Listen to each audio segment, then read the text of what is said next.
ദൈവവചനം ശുശ്രൂഷിച്ചിരുന്നു. അലക്സ് ഈ ദേശത്ത്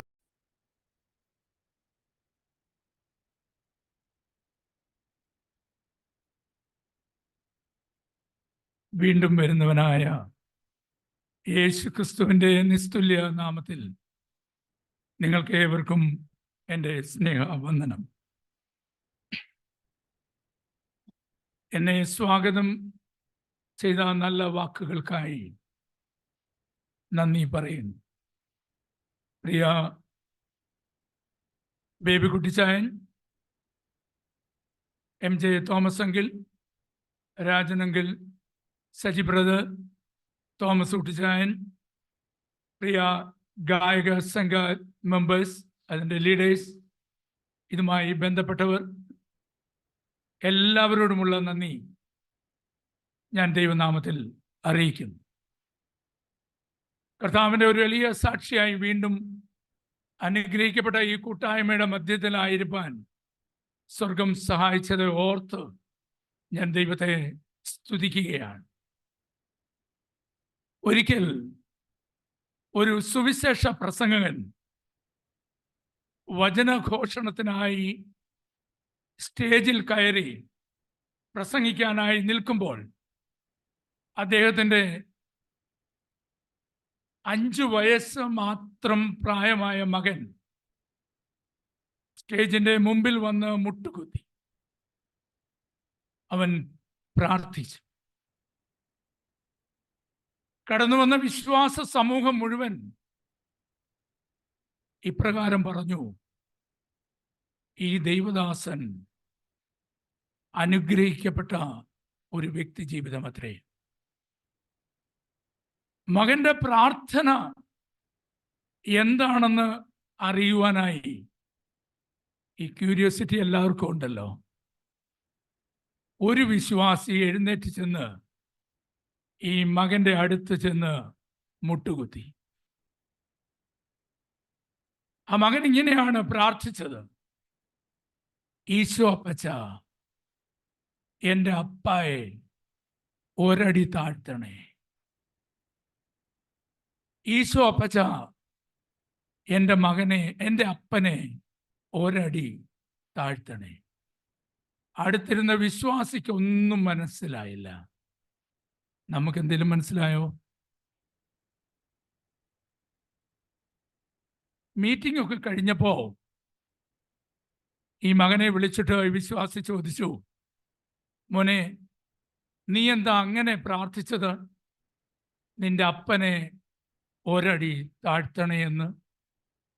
ആ മകൻ പറഞ്ഞു: അങ്കിൾ, എൻ്റെ അപ്പ തലയിൽ നിന്നാണ് പ്രസംഗിക്കുന്നത്. ഒരടി താഴ്ത്തി ഹൃദയത്തിൽ നിന്ന് പ്രസംഗിക്കാൻ ഇടയാക്കണേ. പലപ്പോഴും നമ്മുടെയൊക്കെ പ്രസംഗവും പ്രാർത്ഥനയും ആരാധനയും ഒക്കെ തലയിൽ നിന്ന് ബുദ്ധി കൊണ്ട് ചെയ്തു പോകുന്നതാണ്. അതുകൊണ്ട് ഈ സമയം നമുക്ക് നമ്മുടെ കണ്ണുകളെ അടയ്ക്കാം. കർത്താവേ, ഞങ്ങളെ ഒരടി താഴ്ത്തണമേ എന്ന് പ്രാർത്ഥിക്കാം. കരുണയുള്ള ഞങ്ങളുടെ നല്ല ദൈവമേ, സ്വർഗീയ പിതാവേ, ബലഹീനരും പാപികളുമായ അടിയങ്ങൾ അങ്ങയുടെ സന്നിധിയിൽ ആരാധനയ്ക്കായി കടന്നു വന്നിരിക്കുന്നു. ഞങ്ങളെ ഉള്ളതുപോലെ അറിയുന്ന ഒരു തമ്പുരാന്റെ മുമ്പിലാകുന്നല്ലോ ഞങ്ങളായിരിക്കുന്നത്. ഞങ്ങളുടെ ഹൃദയത്തിലെ നിരൂപണങ്ങളെ ദൂരത്തു നിന്ന് അറിയുന്ന ഒരു തമ്പുരാന്റെ മുമ്പാകെയാകുന്നു. കർത്താവേ, ഈ പകൽ സമയം ഞങ്ങളുടെ പാപക്കറകളെ അവിടുന്ന് കഴുകണമേ. ബുദ്ധി കൊണ്ട് പ്രാർത്ഥിക്കുവാനോ ബുദ്ധി കൊണ്ട് പാടുവാനോ കർത്താവേ അവിടുന്ന് സമ്മതിക്കരുത്. ആത്മാവിൽ ലയിച്ചാരാധിപ്പാൻ അവിടുന്ന് സഹായിക്കണം. ഞങ്ങളുടെ കുറവുകൾ ഞങ്ങളോട് അവിടുന്ന് ക്ഷമിക്കണമേ. യേശുവിൻ്റെ ധന്യനാമത്തിൽ തന്നെ ആമീൻ. ഇന്നത്തെ അല്പസമയ ചിന്തയ്ക്കായി തിരഞ്ഞെടുത്തിരിക്കുന്ന വേദഭാഗം 50-ാം സങ്കീർത്തനം അതിൻ്റെ 22-ാമത്തെ വാക്യം. സാംസ് 50 വേഴ്സ് 22. ദൈവത്തെ മറക്കുന്നവരെ ഇത് ഓർത്തുകൊള്ളുവീൻ, അല്ലെങ്കിൽ ഞാൻ നിങ്ങളെ കീറിക്കളയും, വിടുവിപ്പാൻ ആരുമുണ്ടാകുകയുമില്ല. ദൈവത്തെ മറക്കുന്നവരെ ഇത് ഓർത്തുകൊള്ളുവീൻ, അല്ലെങ്കിൽ ഞാൻ നിങ്ങളെ കീറിക്കളയും, വിടുവിപ്പാൻ ആരും ഉണ്ടാകുകയില്ല. നമ്മളെ ഞെട്ടിപ്പിക്കുന്ന ഒരു വചനമാണ്, ഒരു വാക്യമാണ് നാം ഇവിടെ കേട്ടത്. ആരെ പറ്റിയാണ് സംസാരിച്ചത് എന്ന് ഈ സങ്കീർത്തന പുസ്തകം നമുക്ക് കാണുവാനായിട്ട് സാധിക്കും. ഞാൻ ചിന്തിക്കുകയായിരുന്നു, ഇന്നത്തെ പ്രാരംഭ പ്രാർത്ഥന മുതൽ സങ്കീർത്തന ധ്യാനം, മധ്യസ്ഥ പ്രാർത്ഥനയൊക്കെ ഇതിനെ റിലേറ്റഡ് ആയിരുന്നു. ശ്രദ്ധിച്ചിരുന്നുവെങ്കിൽ പ്രിയ MJ തോമസ് അങ്കിൾ 9-ാം സങ്കീർത്തനം 13 മുതൽ 20 വരെയുള്ള വാക്യങ്ങൾ ആസ്പദമാക്കി ധ്യാനിച്ചു. അതിലൊരു വാക്കുണ്ട്, നിങ്ങൾ ശ്രദ്ധിച്ച് കാണുമോ? ദുഷ്ടനെ കുറിച്ച്. ശ്രദ്ധിച്ചോ? 9-ാം സങ്കീർത്തനം അതിൻ്റെ 17-ാമത്തെ വാക്യം. ദുഷ്ടന്മാരും ദൈവത്തെ മറക്കുന്ന സകല ജാതികളുമേ അവരെ ഞാൻ പാതാളത്തിലേക്ക് എറിയും. ഇവിടെയും പറയുന്നത് ആ ഒരു വ്യക്തി ജീവിതത്തെ കുറിച്ച് മാത്രമാണ്. നമ്മൾ വായിച്ചത് എങ്ങനെയാ? ദൈവത്തെ മറക്കുന്നവരെ ഇത് ഓർത്തുകൊള്ളുവിൻ. ആരാണ് ദൈവത്തെ മറക്കുന്നവർ? ഇവിടെ ഇരിക്കുന്ന ആരെങ്കിലും ദൈവത്തെ മറന്നിട്ടുള്ളവരാണോ? എന്നോടൊപ്പം ചേരണേ. നമ്മൾ കുറച്ച് പേരേ ഉള്ളൂ. ഞാനും നിങ്ങൾക്ക് സുപരിചിതനാണ്. നിങ്ങളെപ്പോലെ ഒരു വ്യക്തി ജീവിതവുമാണ് ഞാൻ.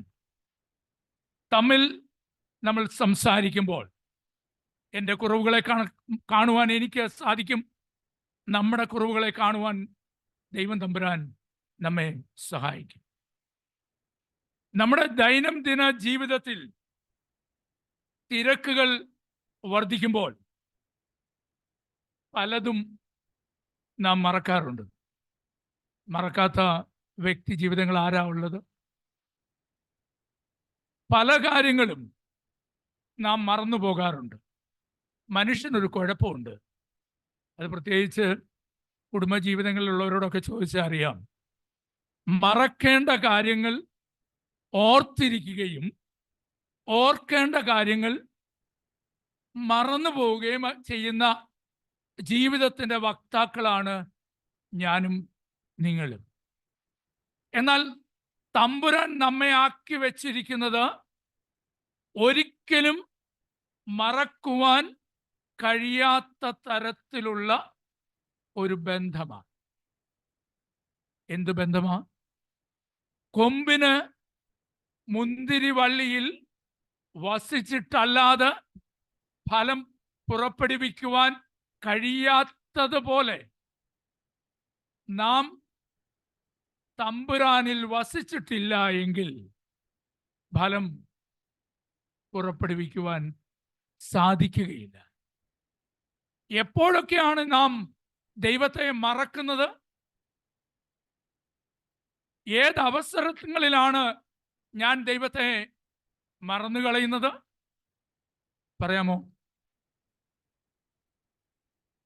എൻ്റെ ജീവിതത്തിൽ, നമ്മുടെ ജീവിതത്തിൽ എല്ലാം സുഖമായി പോകുമ്പോൾ, സന്തോഷമായി പോകുമ്പോൾ ദൈവ സന്നിധിയിലേക്ക് അടുത്തു വരുന്നതിൻ്റെ ആഴം കുറയും. അപ്പോൾ ദൈവം നമ്മോട് ഇടപെടുന്നത് എങ്ങനെയാണെന്ന് നാം ശ്രദ്ധിച്ചിട്ടുണ്ടോ? ഒരു ദോഷവും തരാതെ നമ്മെ പരിപാലിക്കുക. നമ്മുടെ നന്മകൾ കൊണ്ടൊന്നുമല്ല. അതുകൊണ്ട് എനിക്ക് പറയുവാനുള്ളത്, ജീവിതത്തിൽ ഉയർച്ചകൾ വരുമ്പോൾ നാം ദൈവത്തെ പലപ്പോഴും മറന്നുപോകും. ഇവിടെ മോശ ഇസ്രായേൽ മക്കളോട് ചെയ്തതായിട്ടുള്ള അത്ഭുത പ്രവർത്തികളെ നമുക്കെല്ലാവർക്കും അറിയാം. ചെങ്കടലിൽ കൂടെ ഇസ്രായേൽ ജനം യാത്ര ചെയ്തപ്പോൾ, ആഴിയിൽ കൂടെ സഞ്ചരിച്ചപ്പോൾ, മരുഭൂമി എന്ന പോലെ അത് ആഴിയിൽ മാറ്റിയപ്പോൾ അവർ ദൈവത്തിന്റെ പ്രവർത്തികളെ കണ്ട് ദൈവത്തിന് നന്ദി കരേറ്റി. ദൈവത്തിന്റെ വചനങ്ങളെ അവർ അനുസരിച്ചു, ദൈവത്തെ സ്തുതിച്ച് പാടുകയും ചെയ്തു. എന്നാൽ കുറെ കൂടെ കഴിഞ്ഞപ്പോൾ, അധികം സമയമൊന്നും എടുത്തില്ല, കുറച്ചു കഴിഞ്ഞപ്പോൾ അവരെന്ത് ചെയ്തു? പിറുപിറുത്തു, ആലോചനയ്ക്കായി കാത്തിരുന്നില്ല, മറ്റ് ദേവന്മാരെ ആരാധിക്കാനായി തുടങ്ങി. അല്പസമയം മുമ്പ് ദൈവത്തെ സ്തുതിക്കുകയും, ഞാൻ പറയുന്നത് ആത്മാവിൽ ലയിച്ച് ആരാധിക്കുകയും ദൈവത്തിന്റെ അത്ഭുത പ്രവർത്തികൾ കാണുകയും ചെയ്ത ദൈവജനം സ്വല്പം മുമ്പോട്ട് പോയി കഴിഞ്ഞപ്പോൾ ഈ ദൈവത്തെ മറന്ന് അവർക്ക് ഇഷ്ടമുള്ള രീതിയിൽ ജീവിക്കാനായി പോയി. ഇസ്രായേൽ ജനത്തിന്റെ കാര്യം പറയുമ്പോൾ നാം ചിന്തിക്കേണ്ടത്, ഫ്രൈഡേ ഫാസ്റ്റിംഗ് പ്രേയറിൽ അംഗമായിരിക്കുന്ന, ദൈവത്തിൻ്റെ മക്കളെന്ന് അവകാശപ്പെടുന്ന ഞാനും നിങ്ങളും ഈ ആരാധന കഴിഞ്ഞ് വെളിയിലോട്ട് ഇറങ്ങിപ്പോകുമ്പോൾ ദൈവത്തെ മറക്കുന്നില്ലേ? നമ്മുടെ സംഭാഷണങ്ങളും നമ്മുടെ ചെയ്തികളും ഈ ലോകത്തിൻ്റെ മോഹത്തിലേക്ക് ഓടിപ്പോകുന്നില്ലേ എന്ന് തിരിഞ്ഞ് ചിന്തിക്കണം. അപ്പോസ്തലനായ പൗലോസ് പറയുന്നുണ്ട്, ഈ ലോകസ്നേഹം, ഈ ദ്രവ്യാഗ്രഹം നിന്നെ നശിപ്പിക്കും, നിന്റെ വിശ്വാസത്തെയും തകിടം മറിച്ചു കളയും. അതുകൊണ്ട് നാം ദൈവത്തെ മറക്കുന്നവരാണോ? ഈ ഭാഗത്തേക്ക് വളരെ വേഗം നമുക്കൊന്ന് കടന്നു ചെല്ലാം. ഞാൻ പറഞ്ഞു, ഓർക്കേണ്ട കാര്യങ്ങൾ മറന്നു പോവുകയും മറക്കേണ്ട കാര്യങ്ങൾ ഓർത്തിരിക്കുകയും ചെയ്യുന്ന വ്യക്തി ജീവിതങ്ങളാണ് ഞാനും നിങ്ങളും. എന്നെ മാറ്റി നിർത്തുമൊന്നും വേണ്ട. എന്നാൽ തമ്പുരാൻ നമ്മോട് പറയുന്നു, ഞാൻ പറഞ്ഞിട്ടുള്ള ഒരു വാക്കിലെങ്കിലും നീ മാറിയാൽ, ഒരു വാക്കെങ്കിലും നീ തിരുത്തിയാൽ, നിന്നെ ഞാൻ എവിടോട്ട് എറിയും? നമ്മെ വിളിക്കുന്ന അപ്പോഴത്തെ പേരെന്താണ്? ഇനി നമുക്ക് ഈ സങ്കീർത്തനത്തിലേക്ക് വരാം. അവിടെ വിളിക്കുന്നു ദുഷ്ടൻ. ഇന്നു മുതൽ നമ്മുടെ പേരെന്താ? പറയും. ആർക്കാ പറയാൻ ധൈര്യമുള്ളത്? എൻ്റെ പേര് ദുഷ്ടൻ എന്നാണ്. എന്നാൽ സത്യം, ഞാനൊരു ദുഷ്ടൻ. ചിന്തിച്ചിട്ടുണ്ടോ? ഒന്നുകൂടെ ഞാൻ വിശദമായിട്ട് പറയാം. നിന്റെ ദൈവമല്ലാതെ വേറൊരു ദൈവം ഉണ്ടാകരുത്. നിന്റെ കൂട്ടുകാരനെ നിന്നെ പോലെ തന്നെ സ്നേഹിക്കണം.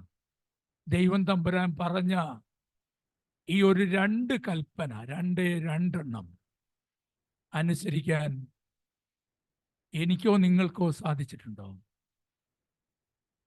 എൻ്റെ പ്രായം ഇത്രയായി, എനിക്ക് കഴിഞ്ഞിട്ടില്ല. ഒരു ശതമാനം അതിൽ ഞാനങ്ങ് പൊങ്ങി. നാം നമ്മോട് തന്നെ ചോദിക്കുക. ഇവിടെ ചില കാര്യങ്ങൾ മറക്കരുത് എന്ന് സങ്കീർത്തനക്കാരൻ നമ്മെ പഠിപ്പിക്കുകയാണ്. ഒന്ന്, ദൈവത്തെ മറക്കരുത്. ഇന്ന് മനുഷ്യൻ അവന്റെ മനോഗതം അനുസരിച്ച് ദൈവശാസ്ത്രത്തെ രൂപപ്പെടുത്തിയെടുക്കുകയാണ്. ദൈവത്തെ അറിഞ്ഞു എന്ന് പറയുകയും ദൈവവചനം മറ്റുള്ളവരോട് പറയുകയും പാടുകയും പ്രസംഗിക്കുകയും ചെയ്യുന്ന വ്യക്തി ജീവിതങ്ങളിൽ പലപ്പോഴും ദൈവത്തെ മറന്നുപോകുന്ന അനുഭവമാണ്. ശാന്തമായി ഒന്ന് ചിന്തിച്ചേ. ഇന്നത്തെ ആരാധന എത്ര ഭംഗിയാണ്, എത്ര അർത്ഥവത്താ. ഇന്നത്തെ പ്രസംഗം, ഇന്നത്തെ മധ്യസ്ഥ പ്രാർത്ഥന, ഇന്നത്തെ ഓപ്പണിംഗ് പ്രയർ, സാം മെഡിറ്റേഷൻ എല്ലാം എനിക്ക് തോന്നുന്നു പൗലോസ് ബ്രദർ ആത്മാവിൽ ലയിച്ചങ്ങ് ആരാധിക്കുകയാണ്. കൂടെയുള്ളവരും മോശമാണെന്നല്ല ഞാൻ പറഞ്ഞത്, ലീഡ് ചെയ്യുന്ന വ്യക്തി ജീവിതങ്ങൾ. എന്നാൽ നമ്മെ കാണുന്ന ഒരു തമ്പുരാനുണ്ട്. നാം എത്ര കടന്ന് തുള്ളി പ്രാർത്ഥിച്ചാലും പാടിയാലും എൻ്റെ ഹൃദയത്തിലെ ചിന്തകളെ അറിയുന്ന ഒരു ദൈവമുണ്ട്. മാറുവാൻ, മാറ്റിയെടുക്കുവാൻ കാലങ്ങൾ കൊണ്ട് കഴിഞ്ഞില്ല എങ്കിൽ, ഈ ആരാധനകൾ കൊണ്ട് കഴിഞ്ഞില്ല എങ്കിൽ എപ്പോഴാണ് ഇതിനൊരവസരം? ദൈവം തമ്പുരാൻ നമ്മെ സൃഷ്ടിച്ച് ഈ ലോകത്തിലാക്കി വെച്ചിരിക്കുന്നല്ലോ, ഈ ഭൂമിയുടെ പരപ്പിലാക്കി വെച്ചിരിക്കുന്നല്ലോ. നാം ഒന്ന് ശ്രദ്ധിച്ചേ. കേരളക്കരയിൽ നമ്മുടെ മാതാപിതാക്കൾ ഓൾഡ് ഏജ് ഹോമിലൊക്കെ ആയിരിക്കുകയാണ്. അവരെ വിളിക്കാൻ പോലും മറക്കുന്ന മക്കളാണ്.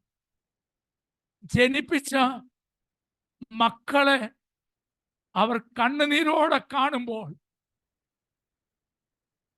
ഈ മക്കൾക്ക് മാതാപിതാക്കളോടുള്ള സ്നേഹമോ കരുതലോ എന്താ ഉള്ളത്? നിങ്ങൾ കഴിഞ്ഞ വർഷം മാധ്യമങ്ങളിൽ കൂടെയൊക്കെ മനസ്സിലാക്കി കാണും. ബോംബെയിൽ ഒരു ഫ്ലാറ്റിൽ ഒരു മാതാവ് മാസങ്ങളായി മരിച്ചു കിടന്നു. മകൻ അമേരിക്കയിലാണ്. ഞാനത് പറയുന്നതിന്റെ കാര്യം, ആ അമ്മയുമായിട്ടുള്ള ഈ മകന്റെ കമ്മ്യൂണിക്കേഷൻ എത്രയുണ്ട്? ഇന്ന് ദൈവവുമായിട്ടുള്ള നമ്മുടെ ബന്ധം ഞായറാഴ്ച അവസാനിക്കുന്നതാണോ? നിന്റെ നടപ്പിലും നിന്റെ വാക്കിലും നിന്റെ പ്രവൃത്തിയിലും അത് പുറത്തോട്ട് കൊണ്ടുവരുന്നു എങ്കിൽ സ്വർഗം സന്തോഷിക്കും. ജനിപ്പിച്ച മാതാപിതാക്കളെ ഓർക്കാത്തവൻ കാണാത്ത ദൈവത്തെ എങ്ങനെ സ്നേഹിക്കും? കണ്ടിട്ടുള്ള സഹോദരനെ സ്നേഹിക്കാത്തവൻ കാണാത്ത ദൈവത്തെ എങ്ങനെ ആരാധിക്കും? അങ്ങനെയെങ്കിൽ അങ്ങനെ ചെയ്യുന്നവർ നടത്തുന്ന ആരാധന എങ്ങനെയുള്ള ആരാധനയാണ്? നമ്മുടെ ആരാധനയല്ല ഞാൻ പറഞ്ഞത്, അങ്ങനെയുള്ളവർ ചെയ്യുന്ന ആരാധന അതെങ്ങനെയുള്ള ആരാധനയാണ്? ശാന്തമായി ചിന്തിച്ചിട്ടുണ്ടോ? ദൈവത്തെ മറന്നു പോകാതെ നിരന്തരം അവനോട് അടുത്ത് ചെല്ലണം. ഇവിടെ നമുക്ക് നോക്കാം അതിൻ്റെ 16-ാമത്തെ വാക്യം വളരെ വേഗം. എന്നാൽ ദുഷ്ടനോട് ദൈവം അരുളി ചെയ്യുന്നു, നീ എൻ്റെ ചട്ടങ്ങളെ അറിയിപ്പാനും എൻ്റെ നിയമത്തെ നിന്റെ വായിൽ എടുപ്പാനും നിനക്ക് എന്ത് കാര്യം? മതി. എന്താ ചോദിച്ചത് ദുഷ്ടനോട്? നീ എൻ്റെ ചട്ടങ്ങളെ അറിയിപ്പാനും എല്ലാരും കൂടെ. എന്റെ ചട്ടങ്ങളെ അറിയിപ്പാനും അറിയിപ്പാനും എന്റെ എന്റെ നിയമത്തെ നിന്റെ വായിൽ ആരാ എടുക്കുന്നേ? നമ്മൾ നമ്മൾ. ഇപ്പൊ നമ്മുടെ പേരെന്തുവാ? നമ്മളെന്നല്ലേ ആരോ പറഞ്ഞൂടെ? സന്തോഷ് പറഞ്ഞു. അപ്പൊ നമ്മുടെ പേരെന്തുവാ? ആദ്യത്തെ ഭാഗം ഒന്ന് വായിച്ച്. അത് തന്നെ അതിന്റെ തുടക്കം എങ്ങനെയാ? എന്നാൽ ദുഷ്ടനോട് ദൈവം ദുഷ്ടനോട് ദൈവം അവിടെ നമ്മളെന്നാക്കി. സന്തോഷം ചെയ്തത് നല്ലൊരു കാര്യമാണ്. ഞാൻ പറയുന്നതിലപ്പുറം അവിടുന്ന് കിട്ടി. നമ്മളോട് ദൈവം പറയുന്നു, എന്നോട് പറയുന്നു, ഈ ചട്ടം നീ പ്രമാണിക്കുകയൊക്കെ ചെയ്യുന്നുണ്ട്, എൻ്റെ നിയമത്തെ വായിലെടുക്കുകയും ചെയ്യുന്നുണ്ട്. നീ ബാക്കി എന്താ വായിച്ചേ? നിനക്ക് എന്ത് കാര്യം? നിനക്ക് എന്ത് കാര്യം? എന്ത് കാര്യമാ? താഴോട്ട് വായിച്ചേ. നീ ശാസനയെ വെറുത്ത് മതി. ഒരു നിർത്തി വായിച്ചു. ശാസനയെ വെറുക്കുകയാണ്. ആരാ ശാസന ഇഷ്ടപ്പെടുന്നത്? സജിപ്രദർ ആരാ? ഞാൻ ചെയ്യുന്നത് തെറ്റാണ്, നീ അത് തിരുത്തണം എന്ന് എന്നോട് പറഞ്ഞാൽ അത് സ്വീകരിക്കുന്നത് ആരാ? അതിന് മറുപടിയില്ലേ? തിരുത്തുവാൻ ആഗ്രഹമുള്ളവൻ അത് ശ്രദ്ധിക്കും, തിരുത്തും. ഒന്നുകൂടെ പറയട്ടെ. തിരുത്തുവാൻ ആഗ്രഹമുള്ളവൻ അത് തിരുത്തും, അത് ശ്രവിക്കും, അത് തിരുത്തും. എൻ്റെ നിങ്ങളുടെ അവസ്ഥ എങ്ങനെയാണ്? അവൻ പിന്നെ നമ്മുടെ ശത്രുവാണ്. രണ്ടാമത് എന്റെ വചനങ്ങളെ നിന്റെ പുറകിൽ എറിഞ്ഞു കളയുന്നുവല്ലോ. ശ്രദ്ധിച്ചേ. ശാസനകളെ സ്വീകരിച്ചില്ല എങ്കിൽ അവൻ ചെയ്യുന്ന പണി എന്തുവാന്നറിയാമോ? എന്റെ വചനങ്ങളെ, ഈ വചനത്തെ നിന്റെ പുറകിലേക്ക് അങ്ങ് എറിഞ്ഞു കളി. ആരാധനയ്ക്ക് വരുമ്പോ, പ്രസംഗിക്കാൻ തുടങ്ങുമ്പോ ഈ വചനം, ഇപ്പൊ ഈ ബൈബിൾ എവിടെയാ? എൻ്റെ മുമ്പിലാ. നിയമം, തമ്പുരാന്റെ വാക്യങ്ങളും വചനങ്ങളും ചെയ്ത പ്രവർത്തികളൊക്കെ എൻ്റെ മുമ്പിലാണ്. ഇവിടുന്ന് പോയി കഴിയുമ്പോൾ ഈ ബൈബിൾ എവിടെ വെക്കും? എവിടെയാ വെക്കുന്നേ? ഒരു പ്രാവശ്യം ഞാൻ ഒരാളുടെ വീട്ടിൽ പോയി. ആരുടെ വീടെന്നൊന്നും പറയുന്നില്ല, പ്രാർത്ഥനയ്ക്ക് പോയതാ. അന്ന് ബൈബിൾ കൊണ്ടുപോയില്ല. വിചാരിക്കില്ല നമ്മുടെ വീടുകളിലൊന്നും അല്ല കേട്ടോ, ഇവിടെ ഇരിക്കുന്ന ആരുടെയും വീടുകളിൽ. വീട്ടിൽ ചെന്ന ബൈബിള് ഞാൻ കൊണ്ടുപോകാഞ്ഞത് കൊണ്ട് ഒരു സങ്കീർത്തനം വായിക്കണമല്ലോ. കാരണം ബൈബിളിൽ കൂടുതൽ അറിയാവുന്നതുകൊണ്ട് എനിക്ക് എല്ലാ സങ്കീർത്തനവും മനഃപ്പാടമാണ്. അതുകൊണ്ട് കാണാതെ പറയാൻ ഞാൻ ശ്രമിച്ചില്ല, കാരണം അവർ കളിയാക്കും. അതുകൊണ്ട് ആ ബൈബിൾ ഞാൻ ചോദിച്ചു. അവരെൻ്റെ ബൈബിൾ എൻ്റെ കയ്യിൽ തരാൻ തുടങ്ങിയപ്പോൾ അതിനകത്തുനിന്ന് ഒരുപാട് സാധനങ്ങൾ പുറത്തേക്ക് എടുത്തു.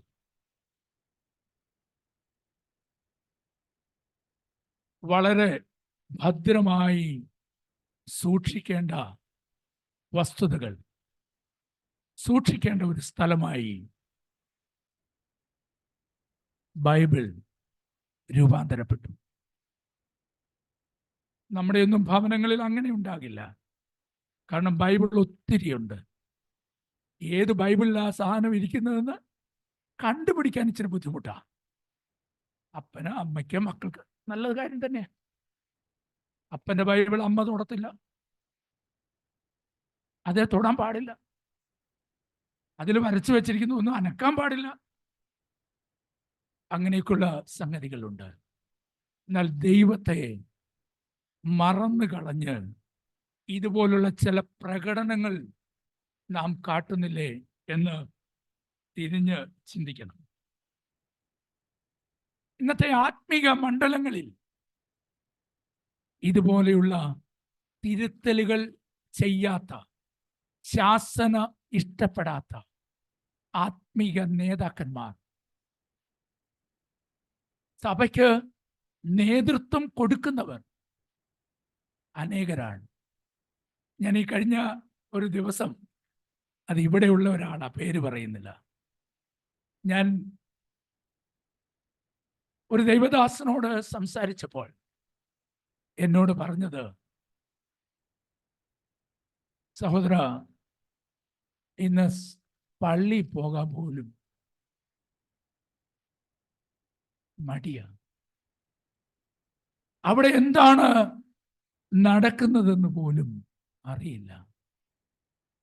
നേതൃത്വം കൊടുക്കുന്നവർ, ദൈവസന്നിധിയിലേക്ക് നമ്മെ ആനയിക്കുന്നവർ, തിരുത്തലുകൾ അവർ ഇഷ്ടപ്പെടുന്നില്ല. ശാസനകൾ, അതിന് ആരും നമുക്കുമുള്ള ഒരു സ്വഭാവമാണ്. ഇത് തിരുത്താതെ ദൈവസന്നിധിയിൽ ദൈവമക്കളായിട്ടിരിക്കുവാൻ നമുക്ക് സാധിക്കുകയില്ല. ഒരു നിമിഷം നമ്മുടെ ജീവിതത്തെ നമുക്കൊന്ന് ശാന്തമായി ചിന്തിക്കാം. നാം ഇങ്ങനെയുള്ള പ്രവർത്തനങ്ങളിൽ പങ്കുചേരുന്നവരാണോ? മറ്റുള്ളവരെ ശാസിക്കുവാൻ നമുക്കിഷ്ടമാണ്, പ്രസംഗിക്കുവാൻ നമുക്കിഷ്ടമാണ്, പ്രാർത്ഥിക്കുവാൻ നമുക്കിഷ്ടമാണ്. എന്നാൽ ശാസനകളെ ഏറ്റ് സ്വീകരിച്ച് തിരുത്തുവാൻ കഴിയാത്ത വ്യക്തി ജീവിതമായി ഞാൻ മാറുമ്പോൾ, ഒന്ന് ഞാൻ പറയട്ടെ, ദൈവത്തെ നാം മറന്നു കളയുകയാണ്. ഞാൻ ഈ സംസാരിക്കുന്നത് മുഴുവൻ ദൈവത്തിൽ അധിഷ്ഠിതമായ കാര്യങ്ങൾ മാത്രമാണ്. ഇത് പ്രസംഗിക്കുവാൻ മാത്രമുള്ള വചനമല്ല. പ്രായോഗിക ജീവിതത്തിലേക്ക് ഇത് കൊണ്ടുവരണം. അപ്പോൾ നമ്മുടെ പ്രാർത്ഥന, നമ്മുടെ പ്രസംഗം, അത് എവിടെ നിന്നുള്ളതാകണം? ഹൃദയത്തിൽ നിന്ന് പാടുന്നതായിരിക്കണം. ഞാൻ ഓർക്കുക, അപ്പോസ്തലനായ പൗലോസ് അദ്ദേഹം പറയുന്നു, നിങ്ങൾ ഈ വാക്യം ഒന്ന് ശ്രദ്ധിക്കണേ, ഞാൻ ക്രിസ്തുവിൻ്റെ അനുകാരി ആയിരിക്കുന്നത് പോലെ നിങ്ങളും ആരുടെ അനുകാരി ആയിരിക്കണം? അങ്ങനെയാണോ പറഞ്ഞത്?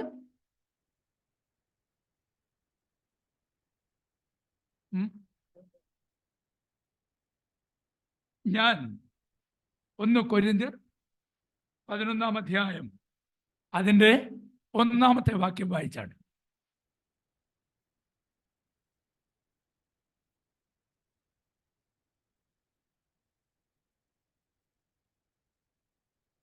First Corinthians chapter 11 verse 1.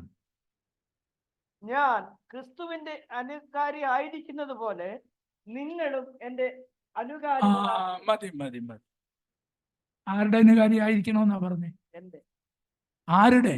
ക്രിസ്തുവിന്റെ അനുകാരി. വീണ്ടും തെറ്റി. ഒന്നുകൂടെ വായിച്ചേ. ഞാൻ ക്രിസ്തുവിന്റെ അനുകാരി ആയിരിക്കുന്നത് പോലെ നിങ്ങളും എന്റെ അനുകാരികളാകുവിൻ. ആരാ പറയുന്നേ? ഞാൻ ക്രിസ്തുവിന്റെ അനുകാരി ആയിരിക്കുന്നത് പോലെ നിങ്ങളും എന്റെ എന്ന് പറഞ്ഞാൽ എന്തുവാ? ഞാൻ എങ്ങനെയാണോ ദൈവത്തോട് ഇടപെടുന്നത് അതുപോലെ തന്നെ നിങ്ങളും എൻ്റെ കൂടെ തന്നെ വരണം. ഇങ്ങനെ പറയുന്ന ഏതെങ്കിലും ഒരു ആത്മീക നേതാവിനെ നമ്മുടെ ഉള്ളിൽ കാണിക്കുവാനായിട്ട് സാധിക്കുമോ? പൗലോസ് പറഞ്ഞതിൻ്റെ അർത്ഥം ക്രിസ്തുവിൻ്റെ അനുകാരി തന്നെയാണ്. എന്നാൽ പൗലോസ് ചെയ്യുന്നത് ക്രിസ്തുവിൻ്റെ അതേ ഭാവമാണ്. ക്രിസ്തുവിനെ അനുകരിക്കുകയാണ്.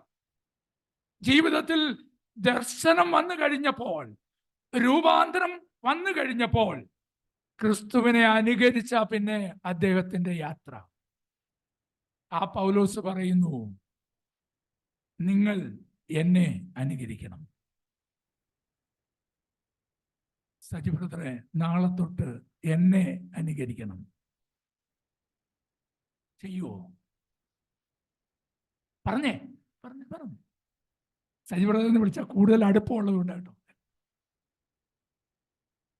ചെയ്യുവോ? ഞാനല്ലേ ഇവിടെ പ്രസംഗിക്കുന്നേ. നാളെ എന്നെ അനുകരിക്കുവിൻ. ചെയ്യുമോ?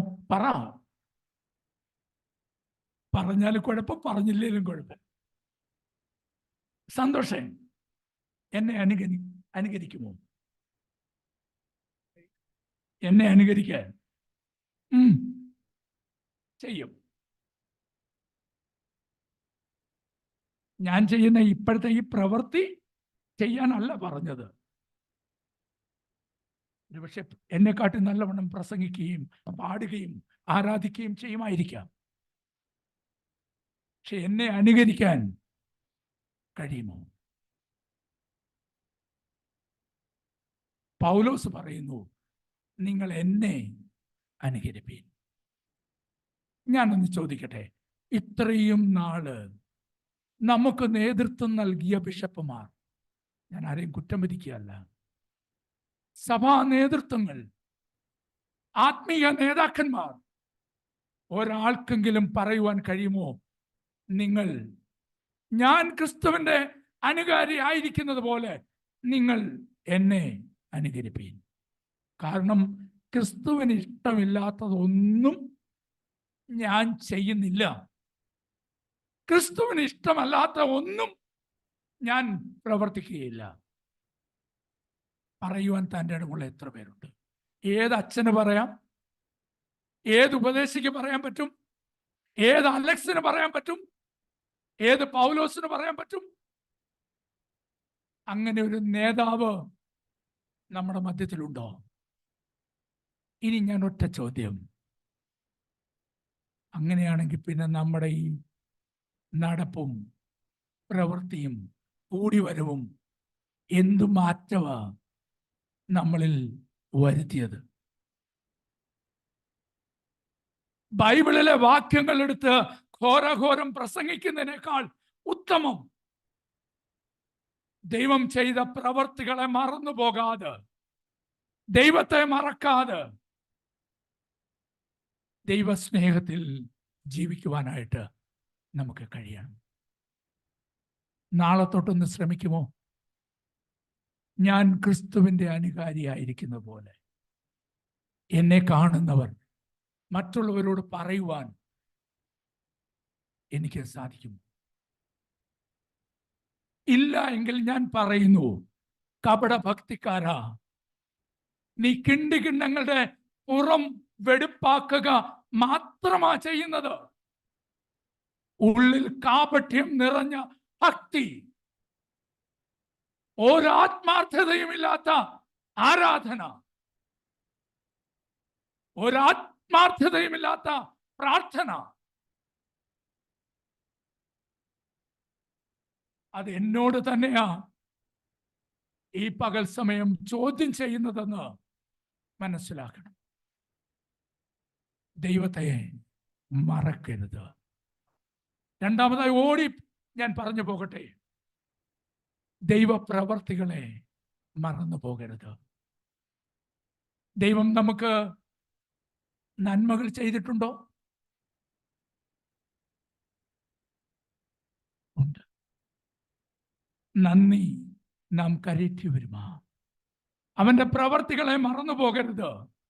ജീവിതത്തിൽ അഭിവൃദ്ധി ഉണ്ടാകുമ്പോൾ, നേട്ടങ്ങൾ ഉണ്ടാകുമ്പോൾ, ആഡംബരത്തിന്റെ നെറുകയിൽ എത്തി നിൽക്കുമ്പോൾ, നിനക്ക് ജീവൻ തന്ന, നിന്നെ നടത്തിയ, നമ്മെ പരിപാലിച്ച, ഉള്ളം കരങ്ങളിൽ വഹിച്ച ആ തമ്പുരാനെ, അവന്റെ പ്രവർത്തികളെ പലപ്പോഴും മറന്നു കളഞ്ഞിട്ട് ലോകമോഹത്തിന്റെ പിന്നാലെ ഓടുമ്പോൾ നിന്നെ തമ്പുരാൻ വിളിക്കും, ദുഷ്ട, ദുഷ്ട. നമ്മുടെ ഹൃദയത്തിന്റെ പലകയിൽ ആ പേരൊന്ന് ആഞ്ഞ് ശബ്ദിക്കട്ടെ. തമ്പുരാൻ സാക്ഷ്യപ്പെടുത്തിയ ഒരു സർട്ടിഫിക്കറ്റ്. ഇവനെ പോലെ നിഷ്കളങ്കനും നീതിമാനും ദോഷം വിട്ടകന്നവനും ദൈവഭക്തനുമായ വേറൊരു മനുഷ്യനില്ല എന്ന് ഓൾമൈറ്റി സാക്ഷ്യപ്പെടുത്തട്ടെ. അവന്റെ പ്രവർത്തികളെ മറന്നു പോകരുത്. എങ്ങനെ ഈ ദേശത്തെത്തിയോ, ഈ ദേശത്തിന്റെ നടുവിൽ നമ്മളെ ആക്കി വെച്ചുവോ, അവിടെ നിന്ന് ഇത്രത്തോളം സഹായിച്ചുവെങ്കിൽ, ഇത്രത്തോളം നടത്തിയെങ്കിൽ ഹൃദയത്തിൽ നിന്ന് പറയണം, മാറണം. കർത്താവേ, നിന്റെ പ്രവൃത്തികളെ മറന്നുപോയി ജീവിച്ചവരാ ഞാനും. വാക്കുകളല്ല, എൻ്റെ ആരാധനയിൽ കൂടെ ഞാൻ പറയുക, ഇന്ന് ഞാൻ മാറുകയാണ്, ഇന്ന് ഞാൻ മാറുകയാണ്. കർത്താവേ, നീ എന്നെ ശാസിക്കണം. വ്യസനത്തിനുള്ള മാർഗം എന്നിലുണ്ടോ എന്ന് നോക്കി ശാശ്വതമായ ഒരു മാർഗത്തിൽ എന്നെ തമ്പുരാനെ നടത്തണം. എൻ്റെ ബുദ്ധി കൊണ്ട് ഞാൻ ചെയ്യുന്നതൊക്കെ ഒന്ന് മാറ്റിവെച്ച് എൻ്റെ ഹൃദയത്തിൽ നിന്ന് അങ്ങയുടെ പ്രവൃത്തി പുറത്തേക്ക് വരുവാൻ എന്നെ സഹായിക്കണം. ദുഷ്ട എന്ന് വിളിക്കാനല്ല, ആവശ്യ സമയത്ത് വചനത്തെ കയ്യിലെടുക്കുകയും പ്രസംഗിക്കുകയും പാടുകയും ആരാധിക്കുകയും ചെയ്യുമ്പോൾ എൻ്റെ ആവശ്യം കഴിഞ്ഞു കഴിഞ്ഞാൽ ഇതിനെയൊക്കെ പുറകിലേക്ക് മാറ്റിവെക്കുന്ന അനുഭവം നമ്മുടെ ജീവിതത്തിൽ ഉണ്ടാകാൻ പാടില്ല. എൻ്റെ ആരാധന സ്ഥലത്തും എൻ്റെ ഭവനത്തിലും ഞാൻ ആയിരിക്കുന്ന ജോലി രംഗങ്ങളിലും ഒരു ദൈവ പൈതൽ എന്ന് വിശേഷിക്കപ്പെടുവാൻ തക്കവണ്ണമുള്ള പ്രവൃത്തി നമ്മുടെ ജീവിതത്തിൽ ഉണ്ടാകണം. ശ്രമിക്കുമോ? 2 മണിക്കൂർ ഫ്രൈഡേ ഫാസ്റ്റിംഗ് പ്രേയറിൽ ആരാധനയ്ക്കായി നിന്നതുകൊണ്ടോ, വലിയ ചാരിറ്റി പ്രവർത്തനങ്ങൾ ചെയ്ത് കോടിക്കണക്കിന് ഞാൻ കൊടുത്തു എന്ന് പറഞ്ഞതുകൊണ്ടോ, വീടുകൾ വെച്ച് കൊടുത്തത് കൊണ്ടോ, മറ്റുള്ളവരുടെ വേദനയിൽ താങ്ങായി നിൽക്കുവാൻ തമ്പുരാൻ എനിക്ക് തന്ന സ്നേഹം പങ്കുവയ്ക്കുവാൻ കഴിയുന്നില്ല എങ്കിൽ എൻ്റെ ആരാധനയും ഈ പ്രകടനമൊക്കെ വെറും കപടമാണ്. അതുകൊണ്ട് ഒന്നാമതായി ഞാൻ പറഞ്ഞു, ദൈവത്തെ മറക്കരുത്. ഒരു വലിയ സബ്ജക്റ്റാണ്. 2 മണിക്കൂറോളം സ്റ്റെപ്പ് ബൈ സ്റ്റെപ്പായി ഓരോ പോയിന്റ് എടുത്ത് സംസാരിക്കാനായിട്ട് അതിനുള്ള സമയമില്ലല്ലോ. രണ്ടാമതായി ഞാൻ പറഞ്ഞു, എന്താ പറഞ്ഞത്? ദൈവത്തിൻ്റെ പ്രവർത്തികളെ മറക്കരുത്. ഇസ്രായേൽ ജനമൊക്കെ മറന്നു. ഇനി അതിലേക്ക് പോകാൻ ഞാൻ ആഗ്രഹിക്കുന്നില്ല. ആദ്യം പറഞ്ഞല്ലോ, ബൈബിളിൽ കൂടെ അനേക വിവരണങ്ങൾ നമുക്ക് കാണുവാനായിട്ട് സാധിക്കും. ദൈവത്തെ മറന്നവർ, ദൈവ പ്രവർത്തികളെ മറന്നവർ. ഞാൻ ആദ്യമേ പറഞ്ഞു, ഓർത്തിരിക്കേണ്ട കാര്യം മറന്നു പോവുകയും മറക്കേണ്ട കാര്യങ്ങൾ ഓർക്കുകയും ചെയ്യുന്ന വ്യക്തി ജീവിതങ്ങളാണ് ഞാനും നിങ്ങളും. അപ്പോൾ ഇതിനെയും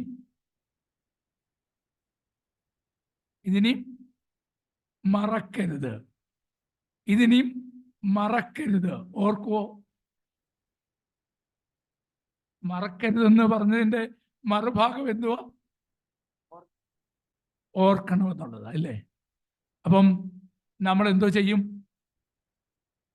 അയ്യോ, ഞാൻ പറഞ്ഞ ആദ്യത്തെ സ്റ്റേറ്റ്മെന്റ് എന്തുവാ? ഓർത്തിരിക്കേണ്ട കാര്യം മറന്നു പോവുകയും മറക്കേണ്ടുന്ന കാര്യം ഓർക്കുകയും ചെയ്യാം. അപ്പൊ ഇത് ഞാൻ പറഞ്ഞു മറക്കരുത്. അപ്പൊ നിങ്ങൾ എന്തോ ചെയ്യണം? മറക്കണം. എന്നാലേ നിങ്ങൾക്ക് ഓർക്കാൻ കഴിയുകയുള്ളൂ. മൂന്നാമതായി ഒരു കാര്യം കൂടെ പറഞ്ഞുകൊണ്ട് അവസാനിപ്പിക്കട്ടെ. ദൈവത്തിന് നന്ദി കരേറ്റുവാൻ മറക്കരുത്.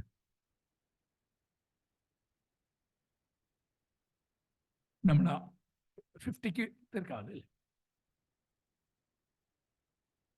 ദൈവം തമ്പുരാൻ ചെയ്ത ഉപകാരങ്ങൾക്ക് നന്ദി കരേറ്റാൻ മറക്കരുത്.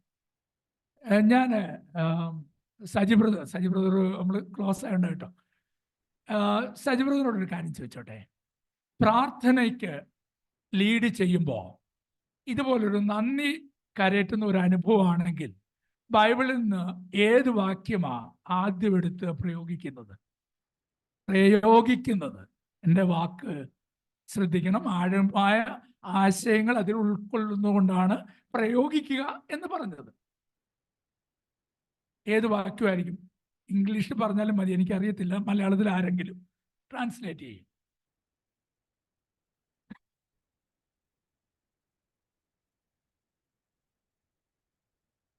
പൗലാച്ചൻ എല്ലാം അറിയാവുന്നതുകൊണ്ട് മേപ്പോട്ട് നോക്കുന്നു. കറക്റ്റ്. യഹോവ എനിക്ക് ചെയ്ത സകല ഇനി ബാക്കി പറഞ്ഞു, നിങ്ങൾ തന്നെ പറഞ്ഞു. ഞാൻ രക്ഷയുടെ പാനപാത്രം എടുത്ത് സകല ജനവും കാണെ അല്ലേ? 3 വാക്യങ്ങളാണ്. എവിടെയാണെന്നറിയാമോ? അത് സങ്കീർത്തന പുസ്തകം 116 12, 13, 14 വാക്യം. യഹോവ എനിക്ക് ചെയ്ത സകല ഉപകാരങ്ങൾക്കും.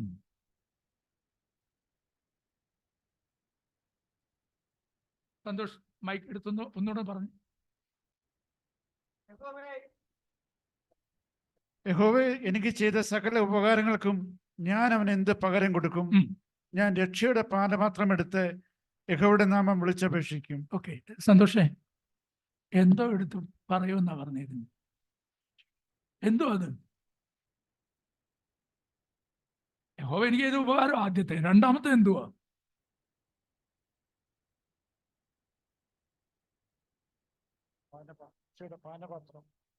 എടുക്കുവോ?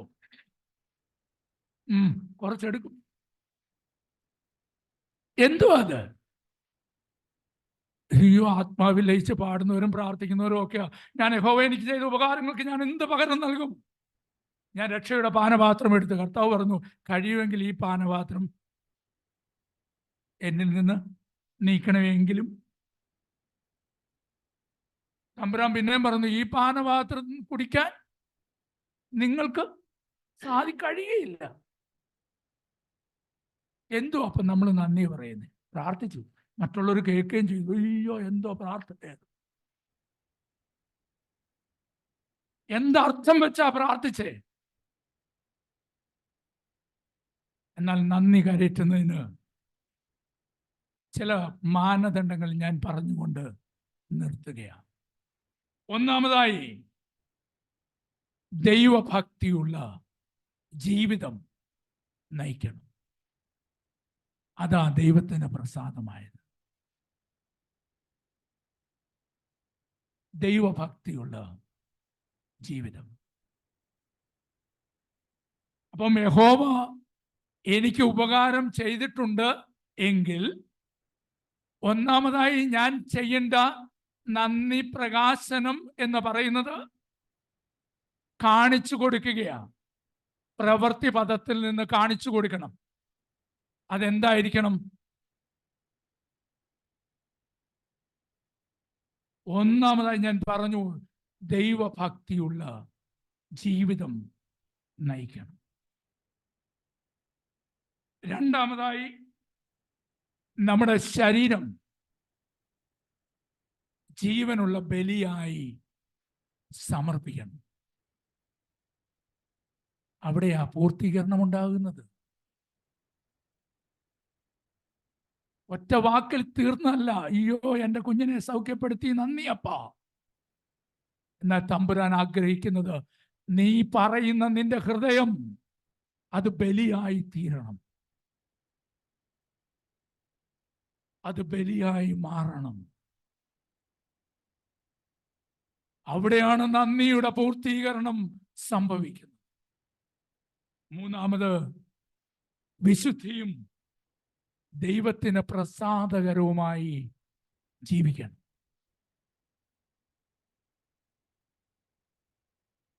വിശുദ്ധിയും ദൈവത്തിന് പ്രസാദകരവുമുള്ള ജീവിതം നയിക്കണം. നാലാമതായി, ദൈവത്തിന് പ്രസാദമുള്ള ആത്മീയ ആരാധനയായി ഞാനും നിങ്ങളും രൂപാന്തരപ്പെടണം. ഇതിന്റെ എല്ലാം ആശയം ഒന്ന് തന്നെയാണ്. എന്നിട്ട് വേണം എല്ലാറ്റിനും നന്ദി കരയറ്റുവാൻ.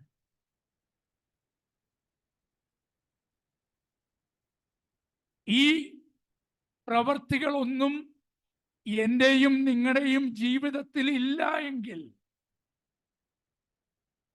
യഹോവ ചെയ്ത ഉപകാരങ്ങൾക്ക് നന്ദി തമ്പുരാനെ, താങ്ക് യു ജീസസ്.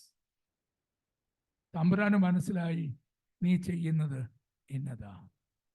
പരീശൻ പറഞ്ഞു, ഞാൻ എല്ലാം ചെയ്യുന്നുണ്ട്, ഇല്ലേ പോലെ എല്ലാ കാര്യവും ചെയ്യുന്നുണ്ട്. ഇല്ലെന്നാരാ പറഞ്ഞേ? തമ്പുരാനും നോക്കിയപ്പോൾ പറഞ്ഞു, ശരിയാ, നീ ചെയ്യുന്നുണ്ട്. കർത്താവിൻ്റെ ത്രാസ് തൂക്കമുള്ളവനായിട്ട് കാണപ്പെട്ടത് ചുങ്കക്കാരനാ. പലപ്പോഴും നമ്മളൊക്കെ ചിന്തിക്കുന്ന ചിന്തകൾ അത് തെറ്റാണെന്ന് തമ്പുരാൻ നമ്മെ ഓർപ്പിക്കുക. വിശുദ്ധിയുള്ള ജീവിതം നയിക്കുവാൻ, ദൈവഭക്തിയോട് ജീവിക്കുവാൻ, ആരെയും കാണിക്കാനല്ല. പൗലോസ് പറഞ്ഞതുപോലെ, ഞാൻ ക്രിസ്തുവിന്റെ എന്നെ വളരെ ആകർഷിപ്പിച്ച്, പലപ്പോഴും ഞാൻ ഈ വാക്യം വായിച്ചു വിട്ടിട്ടുണ്ട്. എന്നാൽ വളരെ ഡീപ്പായിട്ടൊന്ന് ചിന്തിച്ചപ്പം, തമ്പുരാനെ, എൻ്റെ ഒരായുസ് മുഴുവൻ ഉണ്ടായാൽ അതിങ്ങനെ സാധിക്കുമോ? ആരോട് എനിക്ക് പറയുവാനായിട്ട് സാധിക്കും? ഞാൻ ക്രിസ്തുവിൻ്റെ അനുകാരിയായിരിക്കുന്നത് പോലെ നിങ്ങളും എൻ്റെ അനുകാരിയായിരിപ്പിൻ. നമ്മൾ നോക്കുന്നത് എങ്ങനെയാണെന്നറിയാമോ? ആത്മാവിൽ അങ്ങോട്ട് ലയിച്ചു കഴിഞ്ഞാൽ പിന്നെ നോക്കുന്നത് എങ്ങോട്ടാ? മുകളാരിപ്പുണ്ട്. എൻ്റെ അപ്പം പറയുമായിരുന്നു, എൻ്റെ വീട്ടിൻ്റെ പേര് മുകളിലാ, നീ എപ്പോഴും മുകളിലോട്ട് നോക്കണമെന്ന്. കാരണം വീട്ടിലോട്ട് നോക്കണം. മുകളിൽ ആരെ കാണാം? കണ്ടത് എത്ര പേരാ? മുകളിലേക്ക് നോക്കി ദൈവത്തെ കണ്ടവർ, ദർശിച്ചവർ എത്ര പേരാ? ഞാൻ കണ്ടില്ല. എന്നാൽ ദൈവത്തിൻ്റെ പ്രവൃത്തി അത് എന്നിൽ കൂടി വ്യാപരിച്ചു എന്ന് പലപ്പോഴും ഞാൻ അറിഞ്ഞിട്ടുണ്ട്. ദൈവപ്രവൃത്തി എന്നിൽ കൂടെ വെളിപ്പെട്ടു എന്ന് ഞാൻ പലപ്പോഴും രുചിച്ചറിഞ്ഞിട്ടുണ്ട്. യഹോവ നല്ലവനെന്ന് രുചിച്ചറിയണം. നാം 3 കാര്യങ്ങൾ ഇന്ന് ചിന്തിച്ചു. ഒന്നാമതായി പറയട്ടെ, ഓർത്തിരിക്കേണ്ട കാര്യം മറന്നു പോകാതെ, മറക്കേണ്ട കാര്യം മറന്നു കളഞ്ഞു ജീവിക്കാൻ ശ്രമിക്കണം. അത് ഞാൻ ഇതുവരെ പറഞ്ഞില്ല. ദൈവത്തെ മറക്കരുത്. 2, ദൈവപ്രവർത്തികളെ മറക്കരുത്. അതിനി നിങ്ങൾ എങ്ങനെ നിങ്ങളുടെ ജീവിതമായി ബന്ധപ്പെടുത്തി ഈ രാത്രി ശാന്തമായി കിടക്കുമ്പോൾ, രാത്രിയുടെ യാമാരംഭങ്ങളിൽ എഴുന്നേറ്റ് നിലവിളിച്ച് ചിന്തിക്കണം, ദൈവമേ, എൻ്റെ ഹൃദയത്തോട് ഇന്നിത് കുത്തിയല്ലോ, ചോദിച്ചല്ലോ. ആ കട്ടിൽ നിന്ന് താഴെ ഇറങ്ങണം, മുഴങ്കാൽ മടക്കണം. തമ്പുരാനെ, ഇന്നു മുതൽ വിശുദ്ധിയുള്ള ജീവിതം നയിക്കുവാൻ ഞാനിതാ എന്നെ ഒരുക്കി തരുന്നു. പൗലോസിനോട് ചേർന്ന് പറയുവാൻ ഞാൻ ആഗ്രഹിക്കുകയാ. ഞാൻ ക്രിസ്തുവിൻ്റെ അനുകാരിയായിരിക്കുന്ന പോലെ നിങ്ങളും. എന്നാൽ മാത്രമേ ഈ സന്തോഷ എന്നെ ഫോളോ ചെയ്യുള്ളൂ. അതിനായി നമുക്ക് ഒരുങ്ങാം. ദൈവം തമ്പുരാൻ നമ്മെല്ലാവരെയും ഒരുപോലെ ശക്തീകരിക്കട്ടെ. വാക്കുകളിൽ കൂടെ അല്ല, ഹൃദയത്തിലെ ആരാധന, ഹൃദയം നിറയട്ടെ, പ്രാർത്ഥിക്കട്ടെ. അനേക ദൈവദാസന്മാർ ഇതിന്റെ മധ്യത്തിലുണ്ട്, അനേക പ്രാർത്ഥിക്കുന്നവർ ഇതിന്റെ മധ്യത്തിലുണ്ട്, അനേകമായി പാടുന്നവർ, താലന്തുകൾ ലഭിച്ചവർ ഇതിനകത്തുണ്ട്. ഇന്ന് ഹൃദയത്തോടെ നെഞ്ചോടെ കരം വെച്ചിട്ട് പ്രാർത്ഥിക്കട്ടെ. ദൈവമേ, എന്നെ ഒരടി താഴ്ത്തണമേ. തമ്പുരാനെ, എന്നെ ഒരടി താഴ്ത്തണമേ. ആമേൻ.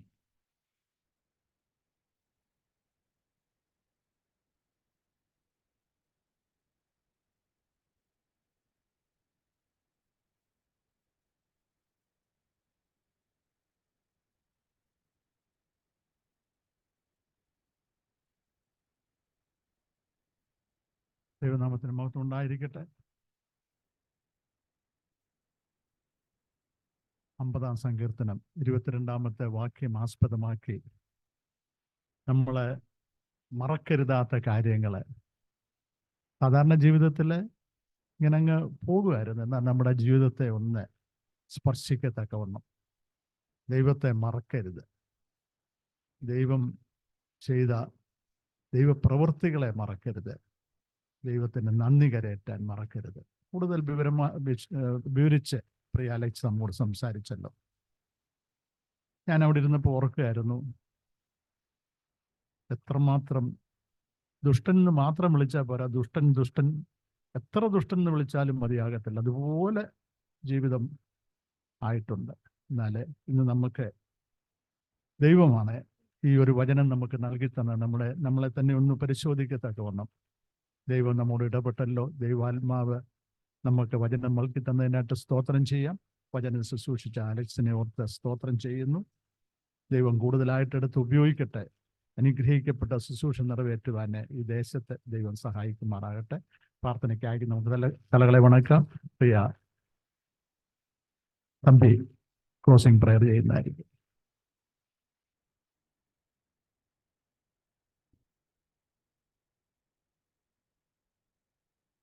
സ്തോത്രം. നമുക്ക് പ്രാർത്ഥിക്കാം. കർത്താവായ ദൈവമേ, പുണ്യപിതാവേ, അപ്പച്ച ഒരു പ്രാവശ്യം കൊണ്ടാണെങ്കിൽ ചെസ്സിനെ കടന്നു വിട്ടായ നല്ല സമയത്തിനായ സ്തോത്രം. വീണ്ടും പ്രയുടെ ഫസ്റ്റ് പറയായിട്ട് കൂട്ടായ്മയായിട്ട് കൂടി വരാൻ സാധിച്ച വൻ കൃപകൾക്കായി സ്തോത്രം കർത്താവേ. അനേക ആളുകൾക്ക് കിട്ടാത്ത ഈ ഭാഗ്യം ആടുങ്ങൾക്ക് അങ്ങ് ഒരുക്കി തന്നല്ലോ. നന്ദിയോടെ സ്തോത്രം കർത്താവേ. വ്യാപരിച്ച എല്ലാ ദൈവങ്ങൾക്കായും സ്തോത്രം. വചനം പറഞ്ഞ പ്രിയപ്പെട്ടവനെ ഓർത്ത് പ്രാർത്ഥിക്കുന്ന പറ്റി ആടുങ്ങൾക്ക് ആവശ്യമായ നല്ല ദൂത് ഇന്ന് വീട്ടിൽ അങ്ങ് തന്നല്ലോ. നന്ദിയോടെ സ്തോത്രം കർത്താവേ. അത് 60, 30, 100 ഇങ്ങനെയായിട്ട് വിളയുവാൻ സഹായിക്കണമേ. അടിങ്ങൾ ജീവിതത്തിൽ പ്രാവർത്തികമാകാൻ അങ്ങ് സഹായിക്കണമേ കർത്താവിലെ. വചനം പറഞ്ഞ പ്രിയപ്പെട്ടവനെ ഒരു പ്രാവശ്യം കൂടെ താഴ്ത്തി സമർപ്പിക്കുന്നു കർത്താവേ. കർത്താവായ ദൈവമേ, മധ്യസ്ഥ വെച്ച വിഷയങ്ങളൊക്കെ ഓർത്ത് വീണ്ടും പ്രാർത്ഥിക്കുന്ന പറ്റ രോഗികളായിരിക്കുന്ന പ്രിയപ്പെട്ടവരെ ഓർത്ത് പ്രാർത്ഥിക്കുന്നു. പ്രത്യേകിച്ച് അടിങ്ങൾ അറിഞ്ഞവനെ ഓർത്ത് പ്രാർത്ഥിക്കുന്ന പറ്റ പൂർണ്ണമായ സൗഖ്യം വിടലും കൊടുക്കണമേ കർത്താവേ. ഈ കൂട്ടായ്മയ്ക്ക് നേതൃത്വം എല്ലാ പ്രിയപ്പെട്ടവർക്കായും സ്തോത്രം. പ്രത്യേകിച്ച് ബേഡ്ജാനം കുടുംബത്തെ ഓർത്ത് പ്രാർത്ഥിക്കുന്ന പറ്റ കടന്നു വന്ന അടിങ്ങളെ ഓരോരുത്തരനുസരിച്ചിലേക്ക് ഏൽപ്പിച്ച് പ്രാർത്ഥിക്കുന്നു. അടിങ്ങൾ ആവശ്യങ്ങളൊക്കെയും കൂടെ ഇരിക്കണമേ. അങ്ങയുടെ സാന്നിധ്യം ഉണ്ടായിരുന്നല്ലോ. നന്ദിയോടെ സ്തോത്രം. ഈ കൂട്ടായ്മ അടിങ്ങൾക്ക് അനുഗ്രഹമായി തീരുവാൻ സഹായിക്കണമേ കർത്താവായിരുന്നേ. അടിങ്ങൾ ഇപ്പോൾ പിരിഞ്ഞു പോകുന്ന കർത്താവെ, പിരിയാത്തവനായി കൂടെ ഇരിക്കണം. യേശുവിന്റെ നാമത്തിൽ യാചിക്കുന്നു. കൃപയുണ്ടായി കേൾക്കണമേ. നിന്റെ രാജ്യം വരണമേ. നിന്റെ സ്വർഗത്തിലെ പോലെ ഭൂമിയിലുമാ. ഞങ്ങൾക്ക് ആവശ്യമുള്ള ആഹാരം തരണമേ. ഞങ്ങളുടെ കടക്കാരോട് ഞങ്ങൾ ക്ഷമിച്ചിരിക്കുന്ന പോലെ ഞങ്ങളുടെ കടങ്ങളും ദോഷം ഞങ്ങളോട് ക്ഷമിക്കണമേ. ഞങ്ങളെ പരീക്ഷയിലേക്ക് പ്രവേശിപ്പിക്കാതെ ഞങ്ങളെ ദുഷ്ടനിൽ നിന്ന് രക്ഷിച്ചു കൊള്ളണമേ. എന്നുകൊണ്ടെന്നാ രാജ്യവും ശക്തിയും മഹത്വവും എന്നേക്കും നിനക്കുള്ളാകുന്നു. ആമീൻ. നമ്മുടെ കർത്താവായ യേശു ക്രിസ്തുവിന്റെ കൃപയും പിതാവായ ദൈവത്തിന്റെ സ്നേഹവും ആശ്വസിപ്പിക്കുന്ന പരിശുദ്ധാത്മാവിന്റെ സാന്നിധ്യവും സഹവാസവും കർത്താവെ, ഞങ്ങൾക്ക് അവിടുന്ന് നൽകി തന്ന വചനത്തിനായിട്ട് ആ വചനം ഞങ്ങളുടെ ജീവിതത്തിന് കൂടുതൽ അനുഭവമായി തീരുന്നതിനോടുകൂടിയും ജീവിതം ക്രമപ്പെടുത്തുന്നതിനോടുകൂടിയും വചനം ശുശ്രൂഷിച്ച അവിടുത്തെ ദാസനോടും ശുശ്രൂഷകളോടും ഞങ്ങൾ അങ്ങയുടെ സന്നദ്ധയിൽ സമർപ്പിച്ച എല്ലാ പ്രാർത്ഥനാ വിഷയങ്ങളോടുകൂടി ഇന്നും എന്നേക്കും എപ്പോഴും ഉണ്ടായിരിക്കുമാറാകട്ടെ. നമ്മുടെ സുമാത്രം ഇന്നും ചെയ്യുന്ന ദൈവത്തിന് സ്തോത്രം കരയറ്റാം. Hallelujah, hallelujah, hallelujah. ആമേൻ. കർത്താവായ യേശുവേ വേഗം. അടുത്ത ആഴ്ച നമുക്ക് ഇവിടെ വെച്ച് തന്നെ ആയിരിക്കും പ്രാർത്ഥനയുള്ളത്. എല്ലാവരും പ്രാർത്ഥനയോടുകൂടി കടന്നു വരും.